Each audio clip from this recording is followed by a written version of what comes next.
I am 73, though the mirror insists I am older than that.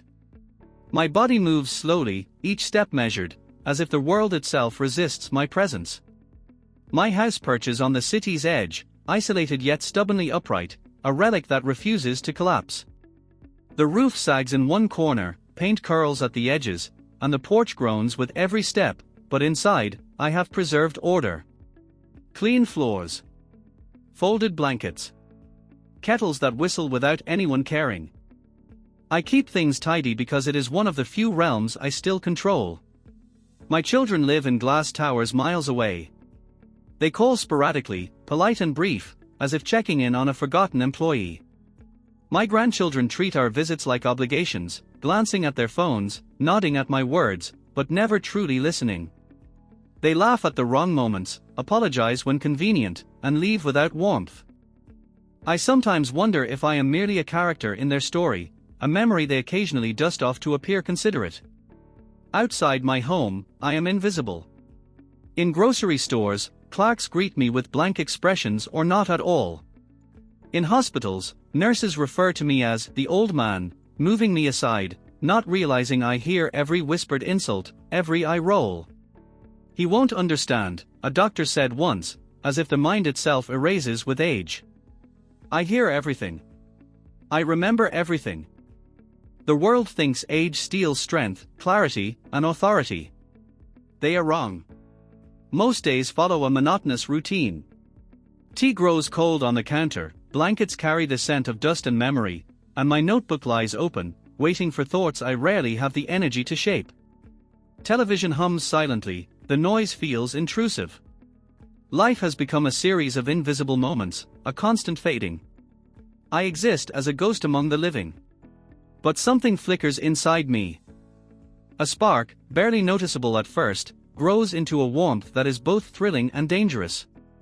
It pricks at my awareness, a reminder of who I once was, the man who commanded rooms, led men, and moved mountains with strategy and foresight. Memory is a cruel companion, it brings the pain of invisibility and the hunger for recognition back to life. Resentment builds quietly, like mold in a dark corner. The world thinks I am defeated. They mistake my silence for surrender. Yet beneath the surface, my mind is sharpening. I observe, I remember, I catalogue. The small slights, the careless dismissals, the ignored greetings, they do not vanish, they accumulate. And though I say nothing now, I have stopped forgiving. People look at me now and see frailty.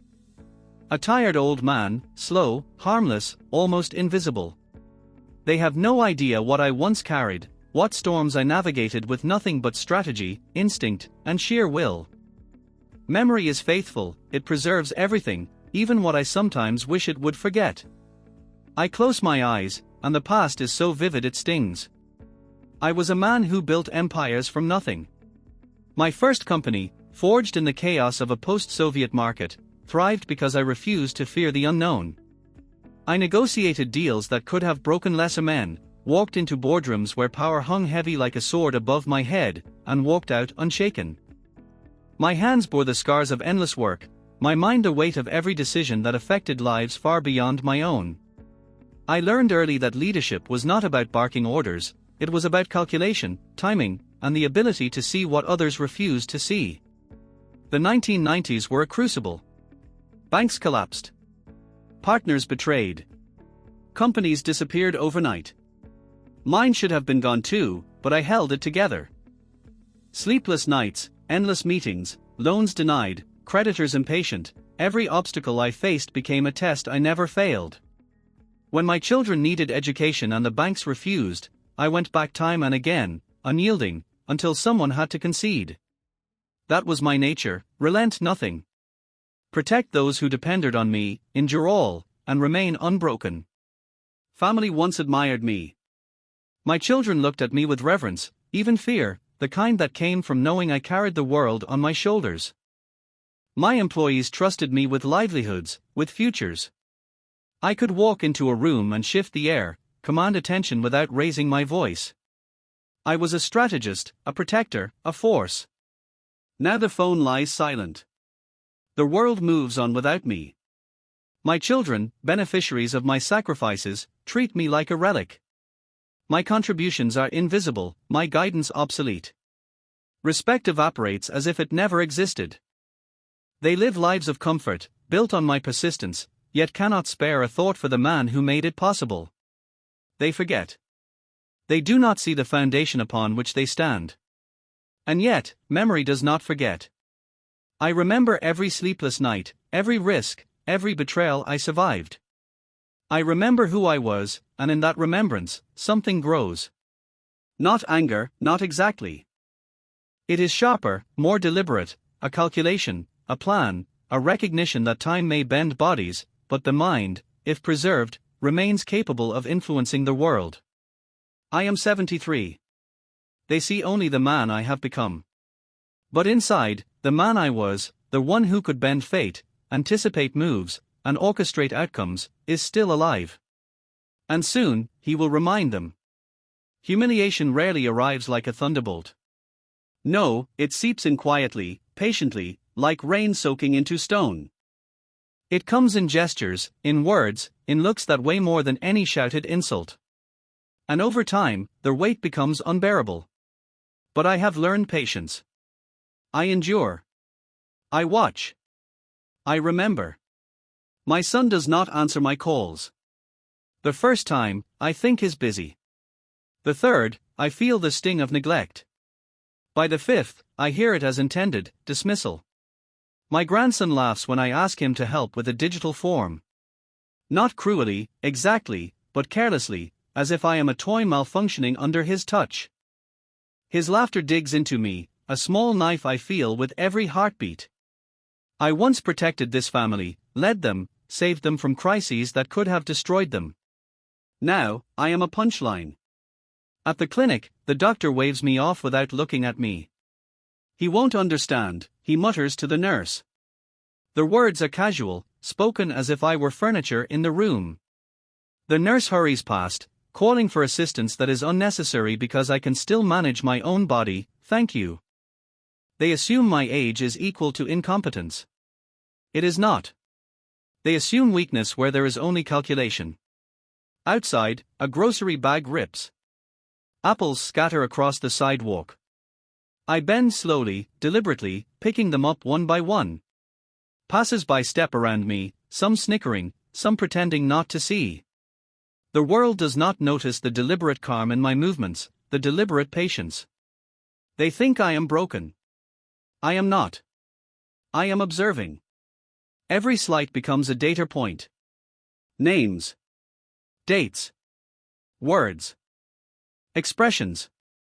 Each dismissal, each careless laugh, each impolite gesture is recorded in my notebook. It becomes a ledger of disrespect, a map of human weakness and arrogance. They do not realize that every moment they believe themselves unobserved is being catalogued. Pain, I have discovered, is fuel. Each insult, each invisible shove, each act of disregard adds pressure inside me. A dam holds back a river until the water rises too high. And when it does, destruction is not chaotic, it is inevitable. I am no longer the old man they think they see.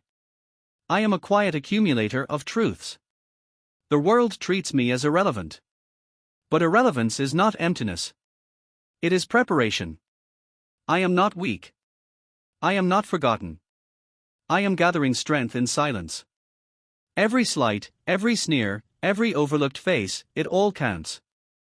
And when the time comes, they will understand that the man they dismissed was never powerless. They have treated me like a shadow. Soon, the shadow will have substance. The day it begins is ordinary. I am carrying 2 grocery bags, one with apples, one with bread, when my foot catches on a crack in the sidewalk. I stumble, and the bags tumble to the ground.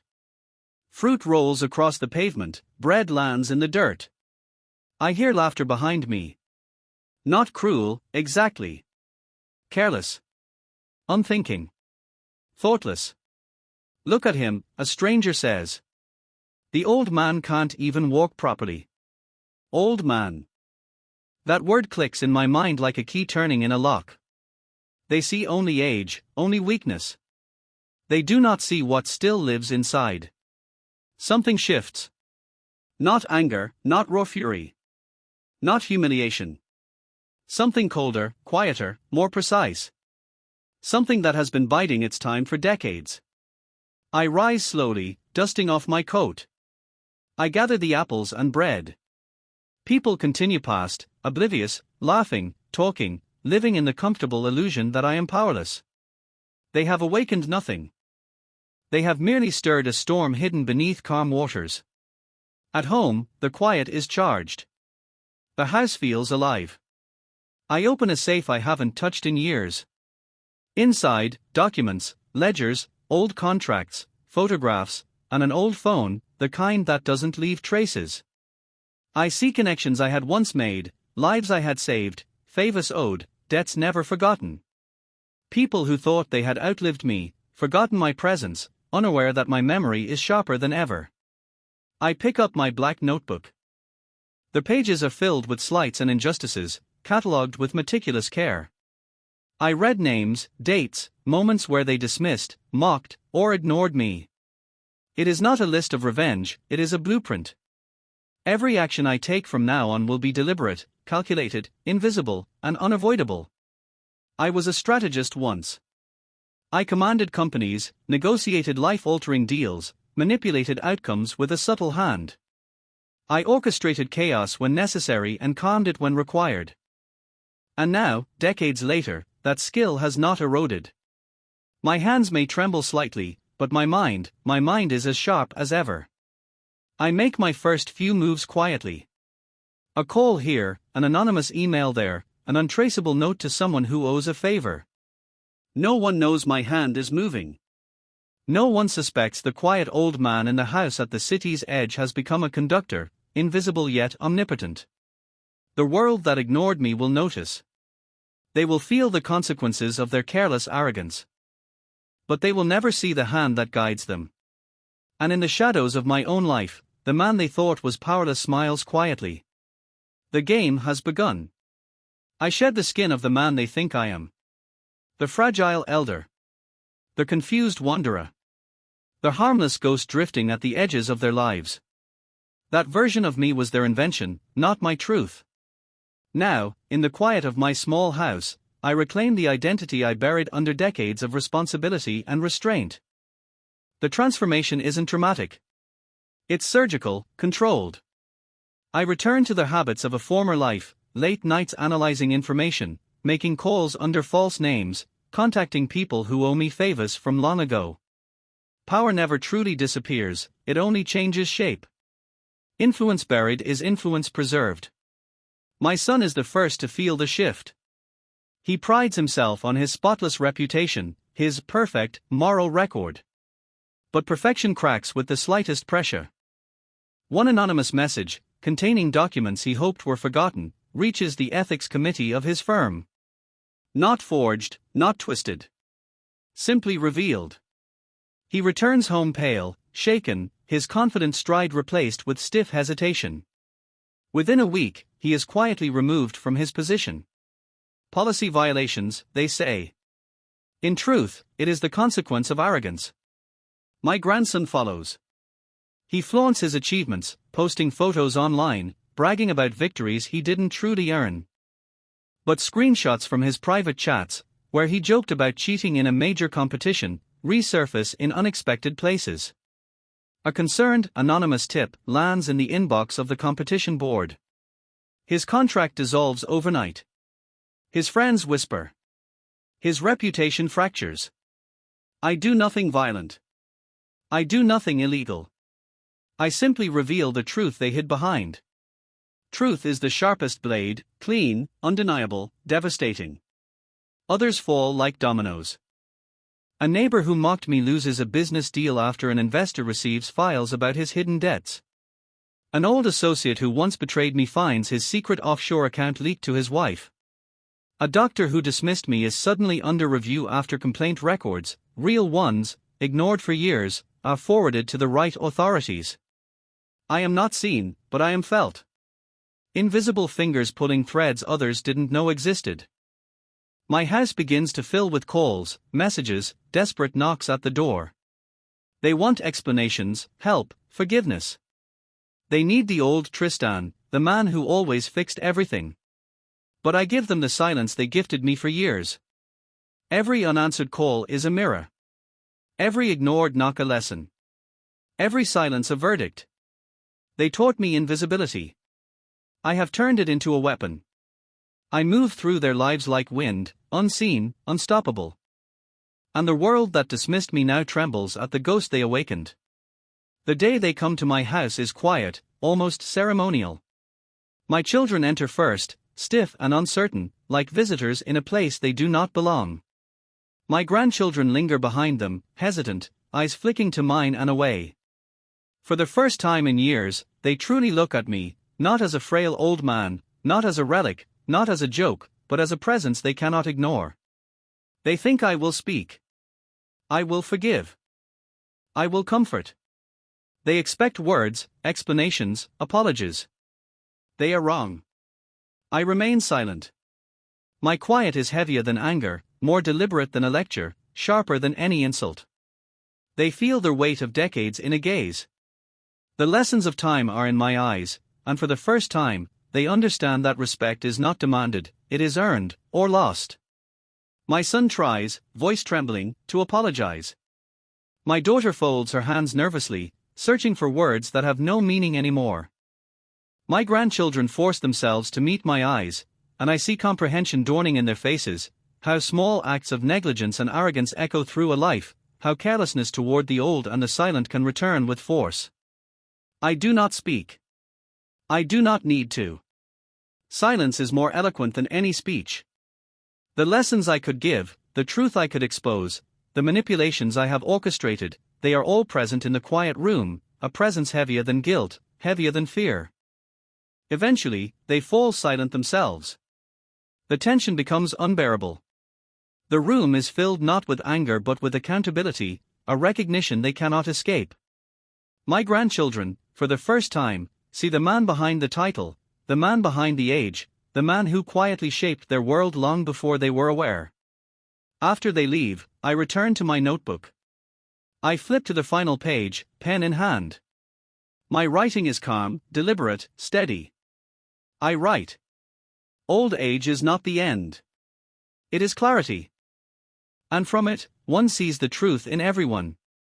I close the notebook slowly. There is no triumph here. No celebration. No joy in vengeance. I do not destroy anyone, I merely reveal them. The truth is the quietest and the most devastating form of power. The phone lies still. The house is quiet. Outside, the world continues, unaware of the subtle storm that has passed through it. I sit back in my chair, blanket over my knees, tea cooling beside me. I am 73. I am old. But I am not powerless. And they will never underestimate me again, not because I demanded respect, not because I raised my voice, but because I reclaimed it in silence, in observation, in patience, in the undeniable truth of who I am. Because old age is not weakness. It is perspective. And perspective terrifies those who have lived carelessly, arrogantly, and without honor. I take a slow breath, the final line of my life's lesson written in ink, my gaze calm, deep, and unshakable. I am seen. And that is enough. Subscribe and like this video, more interesting revenge stories of elderly people coming soon.